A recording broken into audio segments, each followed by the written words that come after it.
Let's take a look at the next drill in our progression of the snapback series. So here we're going to be going to our right side and we're going to have no fins. And that's going to be a very big challenge for our athletes. And challenging in the aspect that the fins kind of help carry the athletes to be able to go forward. So here we're not going to have that luxury as much. And your athletes are going to be ready to meet some of these challenges. So just make sure we're keeping to work with them on these things. So let's go over some of the key things. It's going to be very similar to our snapback with the fins. We're going to probably also need to have a little bit more core or conduit engagement here. So let's go over what we look for.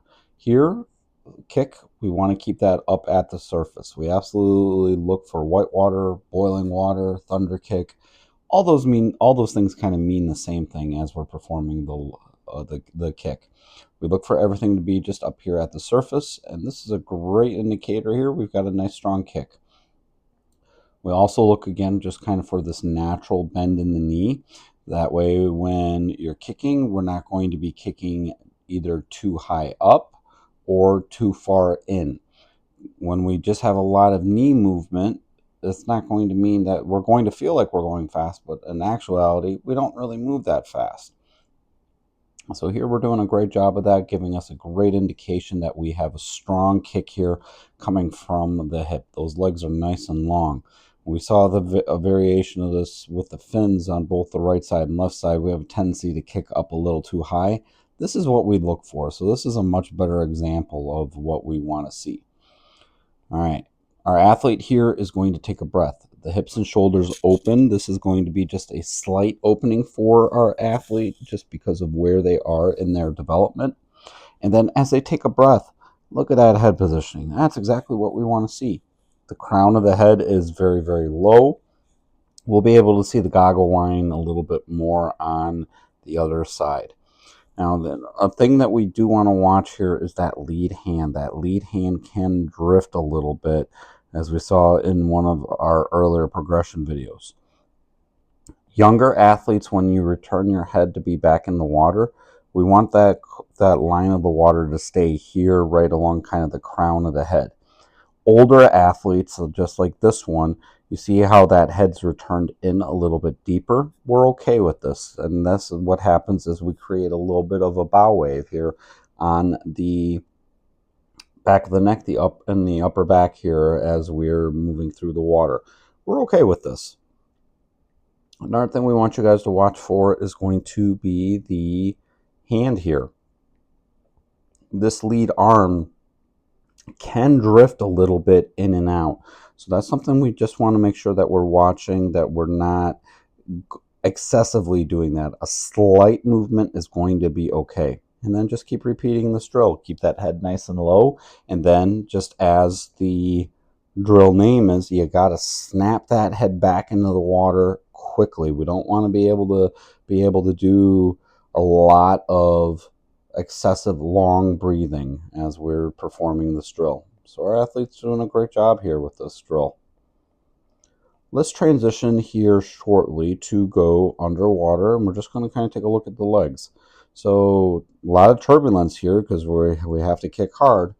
So we just want to watch that the legs don't go too deep under the body. We're very appropriate right there. And then we just want to watch just kind of while we're doing that for the bend in the knee. Just kind of we talked about that from the overwater view. I want to make sure that that kick is coming nice and from the hip area. We're doing a nice job there. So let's take a look at our return view here. So when we're taking the breath, see how here that goggle line stays very, very low to the surface of the water. And then we also have those hips and shoulders open up, meaning the other side is going to also move. And we return that head again very quickly back into the water. That's why it's called that snapback. Now here we kind of see a little bit of a high kick. We see that right there. So this will be, just remember, athletes are going to be able to perform these drills at various ability levels. We want to make sure that we are giving feedback to them and so that they can perform these drills to the best of their abilities. And we also mentioned some movement. Here, there it is. So see kind of how that hand sweeps out right there and then swept back in a little bit. Our athlete here has the opportunity to be able to keep working to make sure that we're working on some of those smaller things. And here's going to be more of a close-up view of that head. So kind of see that right there, keeping that head kind of nice and low. Probably actually feel that he's actually better on this on the other side actually, but we're not too bad here on this side. Do a nice job though of taking the breath. Here's another view from under the water where we're able to take a look here at the legs themselves, not too deep under the body. Let's watch that hand as we're moving through. So see just a slight drift there, so a little bit better there on the ending. And if we take a look here at that head position, so take a look there, right there. Nice and low, not much of a lift as we're taking that breath. We return in, we've got that bow wave created, which again is something that we look for with our older athletes. So this is going to be also a very challenging drill. It may take a few iterations to do this with your athletes on their either dominant or non-dominant side. If you found value out of this, be sure to drop a like and subscribe.